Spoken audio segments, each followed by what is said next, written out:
I have the pleasure to introduce to you the next speaker, Reto Michael Hummelshøj, Chief Project Manager at COWI in Denmark. Hi. Mr. Hummelshøj has over 40 years of experience with innovation, and he's also very comfortable presenting here in Sweden because he used to trek in the Swedish forests when he was young. Thank you. Okay, thank you. I switch here. I will start to say that I come from the company COWI. COWI is a large consulting company working with energy projects to a large extent, and among other things. And myself, I've been working a lot with EU projects as a coordinator on energy projects. And in this case, it's the COWI project, which Sarah has already introduced. And COWI project is a pioneering project because it's not only showing the way forward for low temperature, it's also showing the solutions for ultra low, below the 50 degrees normal, defined as low temperature. We don't demonstrate it all, but we develop the solutions in the project so they can be demonstrated later. So COWI is not only about utilizing the surplus heat, that's very important, but it's also how to introduce more renewables in the system. And we have these two cases, the big one for new buildings in Hummelshøj, and then in smaller scale in Høje Taastrup, where there's a district called Østerby, and there they will have a new network with 55 degrees supply temperature and new types of pipes of PERT. I will come back to that. And energy supplied from surplus heat from a big shopping mall called City 2. So the case I talk about in Østerby is maybe more typical, because when you develop district heating and convert it to low temperature, then it will be small clusters, areas, districts where you can reduce the temperature, and then over time they cluster up, and then you get whole big areas with low temperature, as it has to be for the future. And if we have a look on where Østerby is here, it's about 20 kilometers from the center of Copenhagen. And of course, here we have some waste incineration and cogeneration plants and so on that goes on a transmission line. And it continues all the way out here, another 20, 30 kilometers. But we are about 20 kilometers from the center of Copenhagen. And there, the municipality is about 50,000 people, and they are very ambitious in that area. Have done a lot of demonstration projects. They have overcome the recommendation we have in Denmark of 3% CO2 saving continuously per year. They actually did 25% savings in 4 years. And COWI project is just one of the projects they work with that shows the further development for further reducing the CO2 emissions in the area. Now, having a look on Østerby district, it is not very dense. It's houses from the 80s, 158 terraced houses, and a kindergarten, and also a social housing company. And the pipes are old, 35 years old, and they have a common heat exchanger where the utility delivers to, and then they have their own system in this district. And that's organized in 6 different groups. So you can say it is sub-district heating networks. They have an association they call a varmelag, and they are the contact point of the utility. They have to make the maintenance of the system and the heating station, and to have the dialogue with all the consumers, make the billing, and so on. And that is not, say, the customers are different in ownership. There was social housing, there are private housing, there are shared ownership. So they have different ways of organizing and also paying for the heat, some per square meter, some by the meter. And they also have different saving potentials. Some have maintained their system over time, others not. And you see some of the installations here in the social housing area, central supply of this hot water. And in the houses, different systems, some with small buffer, some with a heat exchanger for hot water.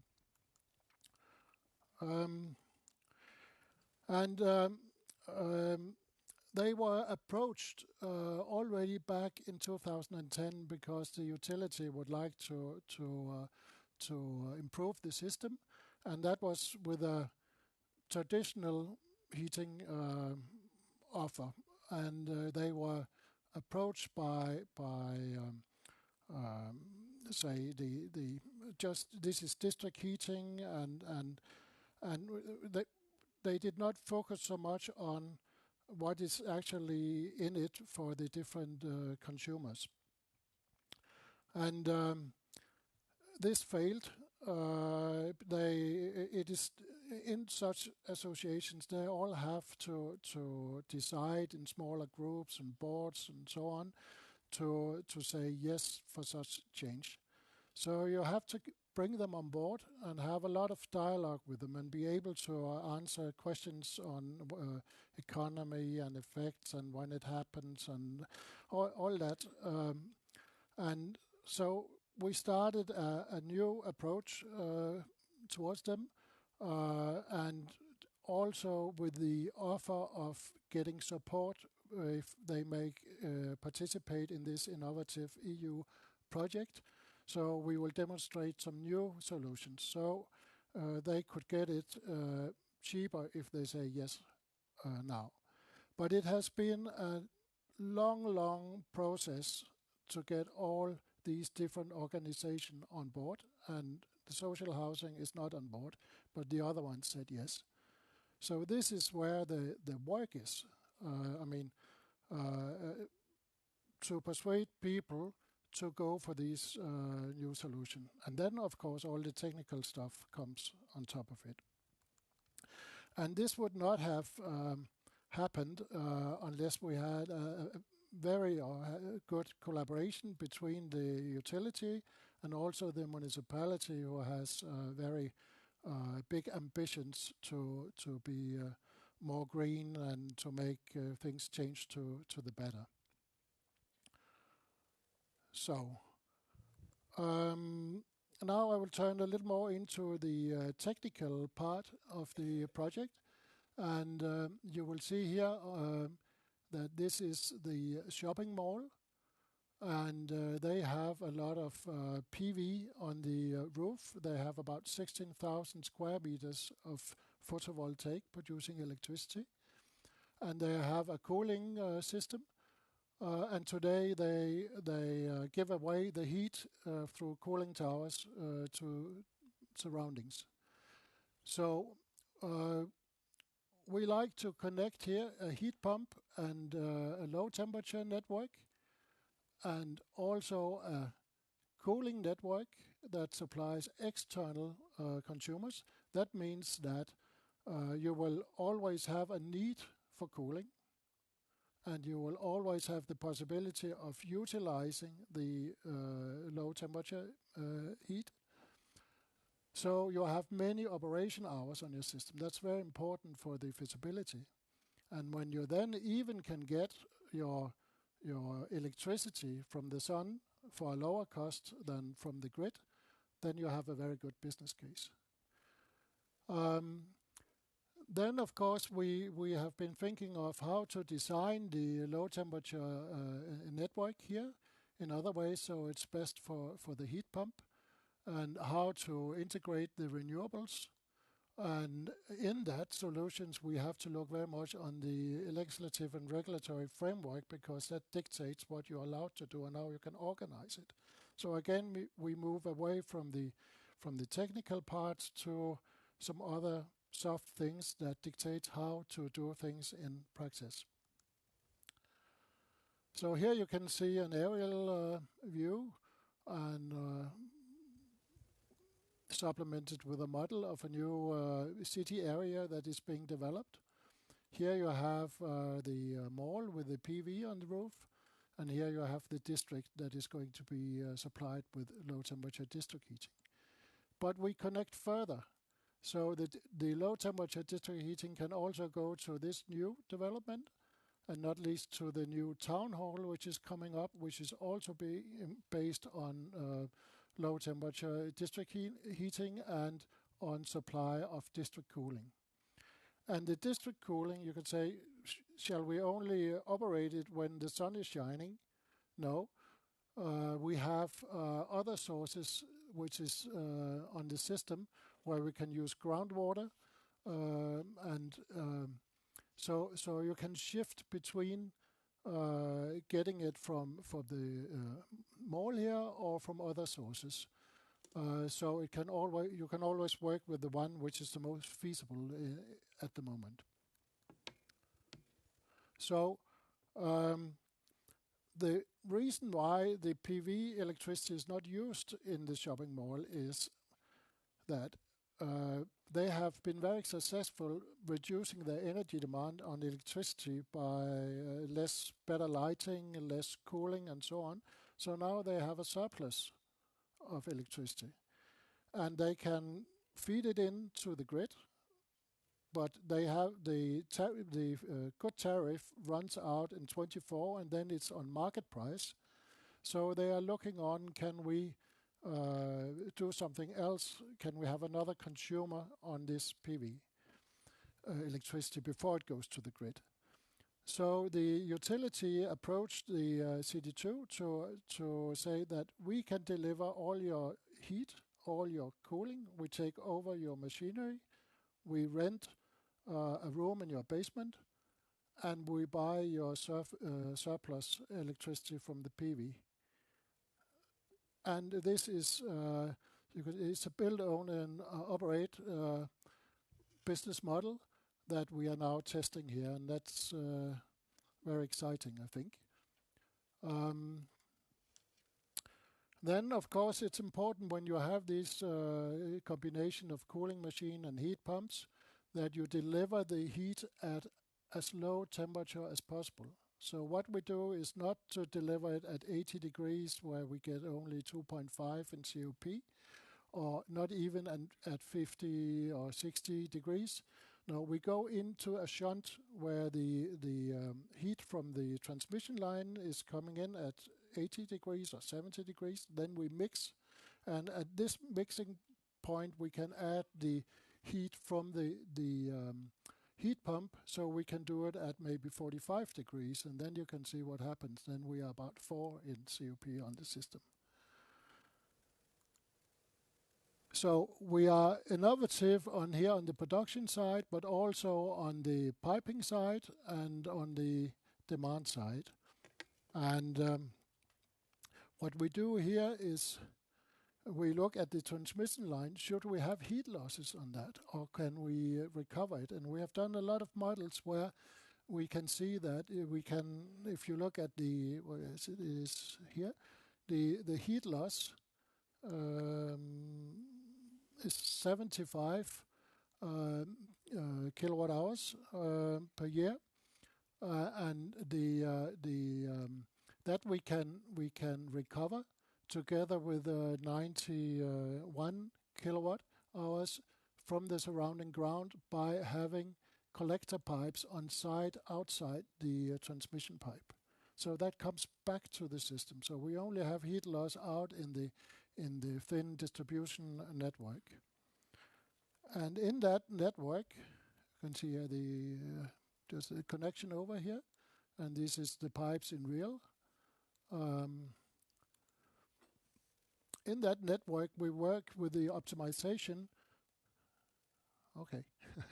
with the optimization of the grid to shorten pipes and to also use new types of piping, which have a lot of, in plastic, that has a lot of advantages, which we will hear of from Klaus in the special session later, so I will skip that here. Just show you the pipes being laid here, flexible plastic pipes for the area. And then finally we have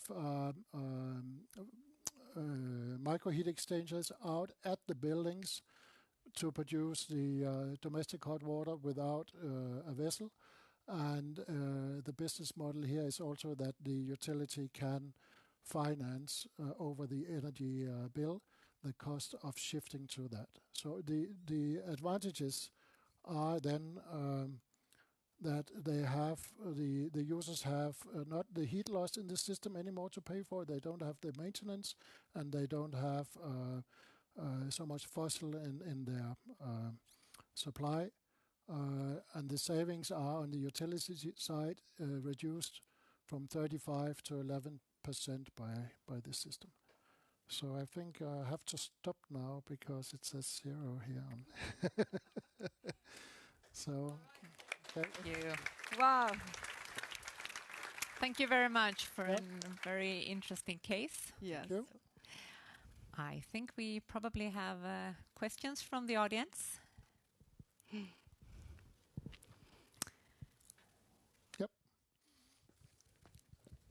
About this, please use the microphone. my name is Kirill Tomlyak, again from Ukraine.